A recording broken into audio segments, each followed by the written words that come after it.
I Believe in Integrity by Talal Alam. On December 15th, 2011, I was driving to El Paso, Texas, to visit my father. It was an 8-hour drive from Houston, and after driving for 500 miles, I began to get tired with just 2 more hours to go. I commenced to go faster because the speed limit was 80, and soon I was going 95 miles an hour. I was traveling with my mother and my youngest brother. We were coming up to a small town called Van Horn. I was just cruising and listening to music when all of a sudden my police radar beeped, indicating there might be a law enforcement official nearby. I looked behind me and there were only 2 trucks. A Chevrolet was right behind me and a Dodge behind him.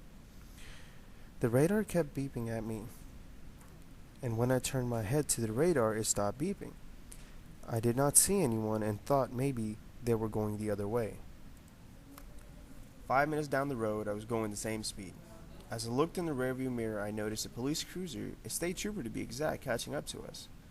So I slowed down. The officer drove right next to the Dodge, telling him on the loudspeaker to pull over. Then he went to the Chevy behind me and said, "Pull over." As the officer passed me, he switched to my lane and said, "Pull over," on the loudspeaker as he slammed on his brakes.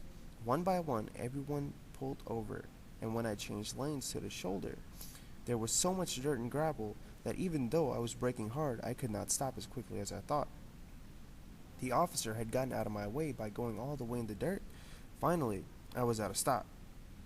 The officer drove back up and parked right in front of me.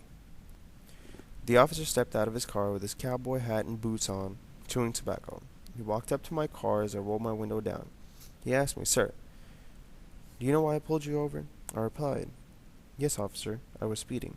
I was doing 95 in an 80-mile-an-hour zone." I thought to myself, there's no point in lying, because if he had me on the speed radar, I would get a ticket anyways. The officer said, "Okay, thank you, and wait here." He walked to the guy behind me, telling him to wait, and then he went to the guy in the Dodge. The officer was speaking to him.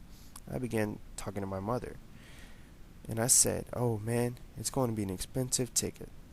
As I looked in the rearview mirror, the officer had given the guy a ticket for speeding and told him he was free to go. He walked up to the Chevrolet and knocked on his window, telling him to roll it down, and asked him the same question, "Sir, do you know how fast you were going?" I clearly heard him say 85 miles an hour, sir. The officer looked at him, shook his head, and said, "License and insurance, please." The officer went back to his car and came back with a speeding violation and said, "Sign here, and you are free to go." The guy signed the ticket and left as the officer walked up to me. I was a little nervous. He came up to me and said, "Sir, thank you for telling the truth. You're free to go." As I looked at him and asked, "Are you serious?" The officer looked at me with a grin on his face. I asked him again just to be sure I was hearing him right. "You said I can leave, right?" He laughed and said, "Yes, sir. Now go on and get out of here." I thanked him as he walked back to his car, put on my seatbelt, rolled my window up, and took off. Being honest got me out of a ticket, even though I was in the wrong. This is what I believe. I believe in integrity.